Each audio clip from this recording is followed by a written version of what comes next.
Hablamos de factor masculino genético cuando creemos que las causas de un factor masculino, generalmente en pacientes que tienen seminogramas anormales, es alteraciones en los cromosomas que estos espermatozoides transportan en sus cabezas. Sabemos que cuando el seminograma es anormal, especialmente cuando el contaje de espermatozoides es bajo o muy bajo, hasta un 18% de estos varones pueden presentar estas anomalías que comportarán una menor tasa de embarazo en los ciclos que realicen. Sin embargo, estamos viendo cada vez más que varones que tienen un seminograma aparente normal también son portadores de estas anomalías. Esto no quiere decir que todo el mundo tenga que realizarse estas pruebas, pero sí que hay unos determinados grupos de riesgo en los que hay que considerar realizar estas pruebas independientemente de la calidad del seminograma. Estos grupos de riesgo son aquellos varones, o aquellas parejas, que tienen una esterilidad de larga evolución sin diagnóstico, parejas que tienen fallos repetidos en fecundación in vitro o en donación de óvulos de origen desconocido, parejas que tienen abortos de repetición en el que todas las demás pruebas han resultado normales, o aquellas parejas que de forma inesperada presentan embriones de peor calidad de la que inicialmente pensábamos.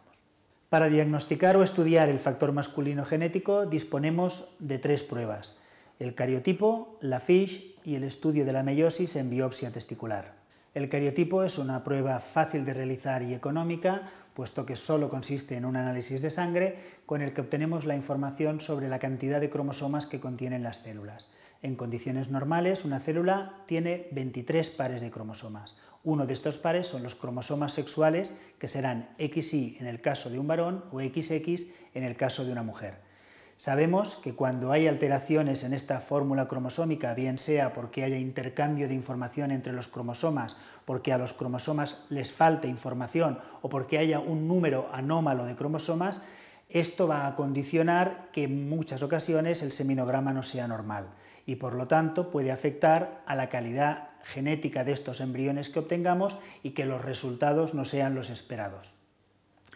Por otro lado está la FISH, que es una prueba que se realiza en un eyaculado, por lo tanto también es fácil de realizar siempre que el varón tenga al menos 1 millón de espermatozoides por mililitro,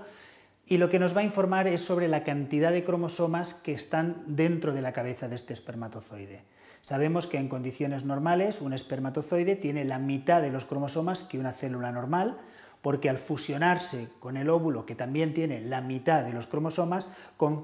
crearemos un embrión que volverá a tener los 23 pares de cromosomas normales. En condiciones normales siempre hay un pequeño porcentaje de espermatozoides que portan anomalías, pero vemos que hay varones en los que este porcentaje es significativamente mayor, lo que puede dar lugar a un porcentaje de embriones que porten alteraciones genéticas mayor al habitual, condicionando otra vez las tasas de embarazo. La FISH tiene la ventaja, como he dicho antes, de que es fácil de realizar, sin embargo, tiene ciertas desventajas, y es que no podemos estudiar todos los cromosomas, en la actualidad podemos estudiar solo 5, y esto puede conllevar que hayan falsos negativos. Esto quiere decir que hay alrededor de un 7-8% de varones que tienen una FISH normal, pero que aún así van a ser portadores de anomalías genéticas y que no pueden ser diagnosticadas con la FISH. En este caso es cuando recomendamos realizar la tercera prueba, que es el estudio de la meiosis en la biopsia testicular,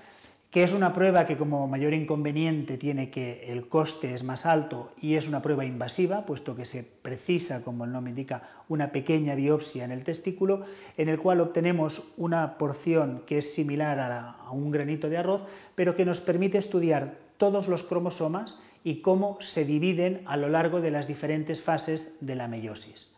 Como he dicho antes, en condiciones normales una célula tiene 46 cromosomas, mientras que los óvulos y los espermatozoides solo tienen 23. Hay, por lo tanto, un momento en el que, o un proceso que hace que se dividan estos cromosomas, de forma que de una célula original o célula madre podríamos obtener 2 espermatozoides, cada uno con 23 cromosomas. Si este proceso se realiza mal, la carga genética de cada uno de estos espermatozoides también será normal, condicionando que los embriones que podamos obtener sean portadores de anomalías genéticas que aumenten las posibilidades de aborto o disminuyan las posibilidades de embarazo. ¿Qué podemos hacer si un varón es portador de una anomalía genética? Pues por desgracia hoy no se pueden curar, no podemos manipular el material genético y resolverlo. Por lo tanto, dependiendo sobre todo de la historia clínica de la pareja, del tiempo de esterilidad, del número de intentos que hayan realizados, tendremos dos opciones. Una es aplicar un diagnóstico genético preimplantacional en el que podemos estudiar los cromosomas contenidos en una célula del embrión para seleccionar aquellos que tengan un número normal de cromosomas y por lo tanto reducir las posibilidades de que sean portadores de anomalías genéticos. Estos embriones genéticamente normales son transferidos y podemos intentar aumentar las tasas de embarazo y disminuir las tasas de aborto.